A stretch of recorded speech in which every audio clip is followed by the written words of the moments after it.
In today's video, we are embarking in a new journey, which I am super excited to share with you all, so make sure you stick around. Now, as many of you gardeners know who have been with me since day one of my content creating journey, I have been always wanting to start my very own nursery here in my very own backyard. So the ultimate goal of this nursery is to, one, encourage other gardeners to start growing their own food; two, for the nursery to fund itself and my gardening projects; and three, just to start building connections with local gardeners in my area. Now, the fun part about this is that I'll be using plants that I already have in my backyard, so I won't be buying plant plugs from other nurseries. I will be using what I have in my backyard already. So each video will be as a day one, day two, day three of me working on the nursery. So for today's video, I'll be propagating red button ginger, which is a very fun ginger plant that I have in my backyard, which I'll be going into detail about what that plant is and why I am propagating it. Ultimately, the goal is to have you guys alongside with me in this journey as we see the nursery grow and we see more projects approaching with the Ultimate Gardener channel. So let's start off with our first task, which is doing a little bit of mixing with our soils to make the ideal potting soil.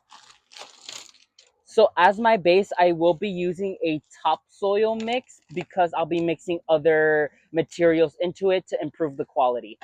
I usually use about half the bag first and then I do the other half. Next, I'm mixing in a peat moss to allow the soil to retain moisture. Then I'm going to mix some perlite into it to allow the soil to be aerated. And finally, I'm mixing in a biotone starter fertilizer to have some beginner-friendly nutrients for the plants. And now we just mix.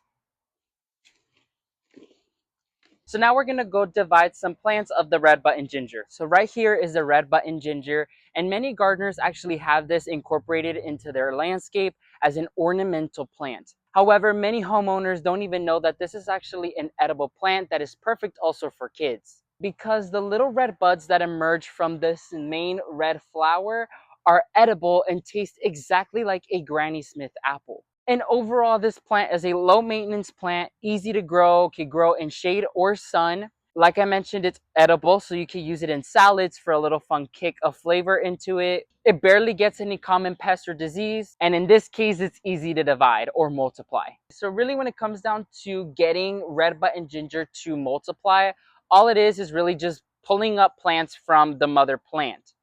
For example, this right here is what I'll be planting. The way we see this as gardeners is these are considered bare roots because there's no soil attached to the plant, nor is there any green. But with this ginger, it is ideal to grow it through the roots because new growth and buds will emerge from the roots. I'll be harvesting about 5 or 6 of these bare roots, and then we'll go to planting them up. I'm going to be planting them in 1-gallon containers as that's the ideal size for these types of gingers. So I have my potting mix right next to me. So let me go ahead and pot all of them up. It's very simple. It's just like if you're potting up a regular seedling or a regular plant.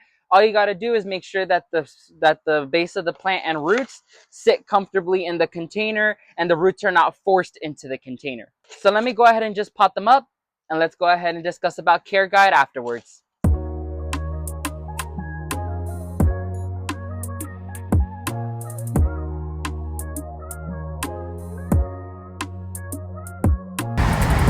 When it comes down to bare roots, there are 3 main points you have to keep in mind when it comes down to caring for them as they grow or until they're ready to put on the market.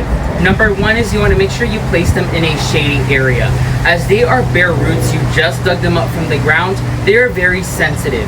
So instead of putting them in the very harsh sun where they will burn out and dry out easier, put them in a shady area so they can maintain cool and they don't dry out as fast.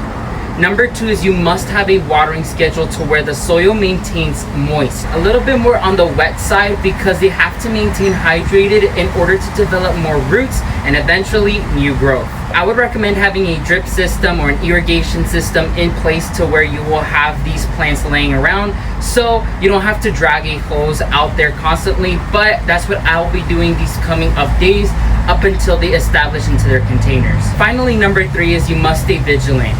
When it comes down to bare root plants, they are very vulnerable to lots of common pests and diseases. Especially when new and tender growth emerges, that's what pests are looking for.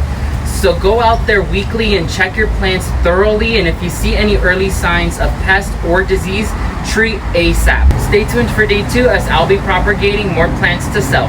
Thank you all so much for watching this video. May God bless you and your entire family, and never forget to grow big, ultimate gardeners. Bye everyone.